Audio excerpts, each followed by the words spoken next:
I became a millionaire by age 26 and became financially free by age 30. These are 3 best tips that I can give you as a self-made multi-millionaire.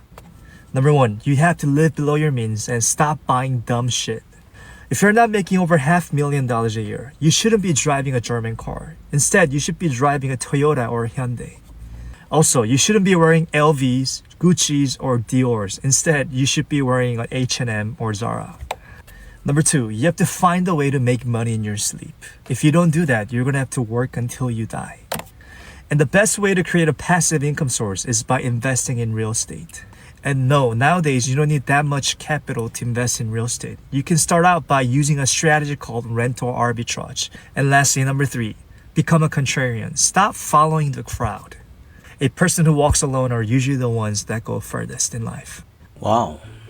I heard a different proverb from the Africans. The ones that walk in a group go far. If you walk alone, you go fast.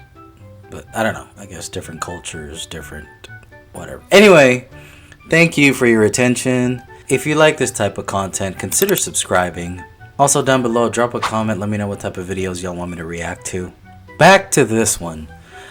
I don't agree with all of what he said, but I think a good majority. I've seen millionaires working at the bank. I've seen 2 billionaires, and they weren't flashy or anything. Some of them are, but the folks that I met had a chance to actually interact with, unassuming, very normal clothed people, not flashy at all. So some of the things that he said, I know from experience. I've met those type of people, and it's true. They became wealthy through more of great financial habits, and they're not flashy, like I said earlier, by any means, in terms of their car, their clothes, their jewelry. Some of them don't even wear jewelry. They prioritize net worth over status purchases. Their money goes to assets, not lifestyle inflation. All right, let's take a look at the comments on this one. Funny you think I can afford Zara. Wow, that one has 123 replies. Let's take a look at a couple. What he meant is Zara is cheaper brand compared to Gucci and Louis Vuitton, but for sure, is lower class Zara is pricey. I usually buy clothes on Shopee. No, we don't support using people's labor and wages for unfair profit. Here you go. 26 comments.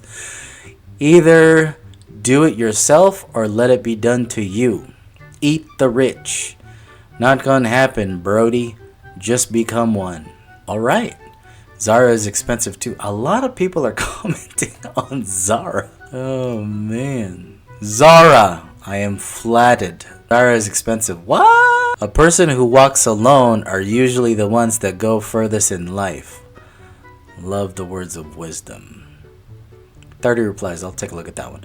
Walk alone to get fast. Walk together to get further. See? That's what I know of. Or that's what I've heard of. What 1 can get done in a day, 2 can get done in half the time. Choose your circle wisely. Facts. Alright, let's check out the next video. Controversial things I do as a frugal millionaire according to real comments I've gotten. Wearing nice brands like Patagonia or North Face. People seem to think that being frugal means being cheap or that you can't own nice things, but it's about being mindful of what you buy, and personally I enjoy having a high quality coat when I live in the windy and cold Pacific Northwest. People also ask why I hire a nanny once a week, because frugality isn't about deprivation and not being able to enjoy luxuries that add value to your life. I budget for a nanny because I value being able to have time for myself to focus on my passion projects, and it's within our means. Another comment that caught me off guard was buying clearance, and how by me taking advantage of clearance, I could be taking away from someone else who really needs it. And while I understand their sentiment, having wealth doesn't disqualify you for using smart money habits still. Being frugal and shopping clearance and saving money is exactly how we got here in the first place. And I'm always mindful of how much I take, that way I'm not hoarding everything and I leave some for others. And similarly, participating in my local Buy Nothing group. This comes down again into that sentiment of taking from others who really need it. I give far more than I request or take in those buy nothing groups, and sometimes I use them just to borrow something instead of having to buy it. I never try to claim essentials like diapers or food because I know that would better serve other families, but for non-essentials or things that have gone unclaimed, then I will ask to be considered. There you go. That's awesome. I like that. I too am a clearance shopper myself, but I'm not a millionaire. So maybe one day, you never know. Maybe I'm getting there. But clearance every day. That's probably the first place if I go to a store. I don't usually go to stores nowadays, but when and if I do, whether it's for groceries, whether it's for clothing item, whatever it is, if a store has a clearance aisle, rack, whatever, I'm there. And then I check out the rest. But my family, so I have 3 kids, and they're growing, and they outgrow their clothes, they outgrow their toys, their books. So we tend to donate those to Goodwill, thrift stores, folks in need, family members, neighbors, because we have a lot of kids in our neighborhood as well, and we've grown close to the neighborhood kids and their families and parents, so we just share what we have if they're willing to take it. If not, like I said, we just donate them. I like what she was touching on in terms of keeping her habits. Just because she's a millionaire, what does it mean she can't buy clearance stuff or still continue her habits that got her to being a millionaire? No, not at all. I like the psychology behind it. She values freedom rather than flexing.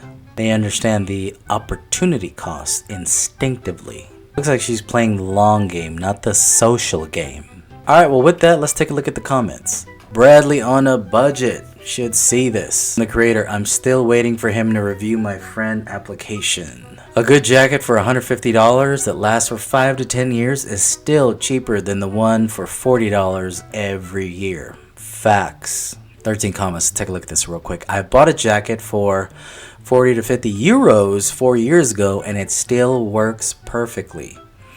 It's not about cheap clothing, but how you treat them. It's about quality. Something can be expensive and bad quality, and something can be cheap but good quality. Very true. Can't use clearance? Excuse me? 5 comments. Right? I'm finally at a place in my life where I feel financially secure, and being a smart shopper is a huge part of that. She could also be shopping clearance on food so that it doesn't go to waste. I do this too.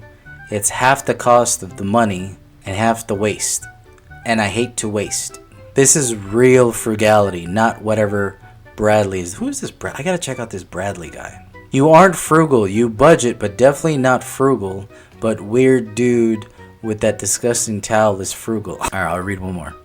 Cost per use. Buy once, cry once. I'd rather spend $250 on a nice cooking pan than $50 on 5 pans that aren't as good. So, there you go. Alright, let's take a look at another video.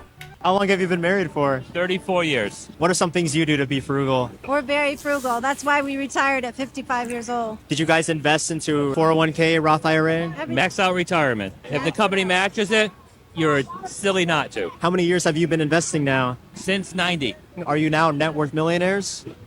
Yep.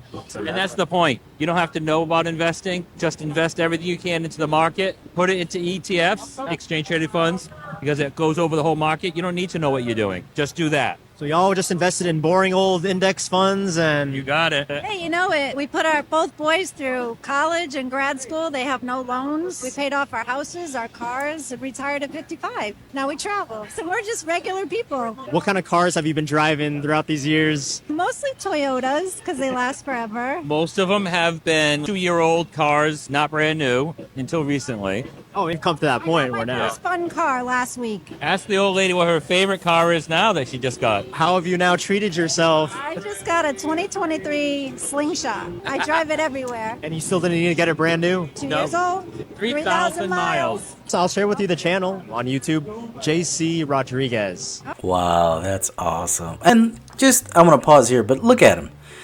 No watch, no flashy necklace or chain, no bracelet, no nothing. Just casual, going about their day, enjoying their retirement. No mortgage, car payments, like what they were talking about. She got a slingshot. That's like a motorcycle on wheel. It's like the 2 front wheels and 1 on the back. It's kind of considered like a motorcycle. So good for her. That's awesome. But again, not flashy, just casual, regular looking folk. But you would never know. You just walk right next to a millionaire. But that's awesome. So what they were talking about, long-term investing, is actually what got them to the position that they're in. 401k he was talking about. If you have a company that matches whatever you put in terms of your retirement, max it out if you're able to, and it's within your budget and your cash flow month to month, right?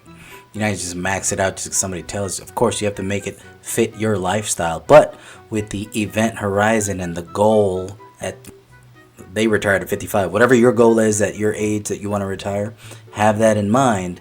And if you're able to max out your retirement with your work, do it. Look what it did for them. They were talking about living below their means. So, for instance, if your income every month is $5,000, your expenses should not exceed $5,000. Stable career, consistent habits, buying assets that appreciates, not liabilities that impress. I heard this a lot, especially when I was speaking and interacting with my wealthier folks when I was in banking, but I always heard this from them. Wealth whispers. Flexing is loud. You can never judge a person's bank account by their outfit. And from my experience, the real millionaires are the ones that didn't need to prove anything. And just based on these 3 videos, from what I'm getting from it, frugality isn't about deprivation. It's about direction. And they had their goal in mind. This couple that we just saw, 55, can you imagine? Now they're traveling. Their kids are out of school, paid for, like they said earlier. That's awesome. Alright, well with that, hopefully you enjoyed the video. As always, thank you for your attention. Consider subscribing if you like this content. And remember, make smart moves, not just loud ones. I'll see you on the next video.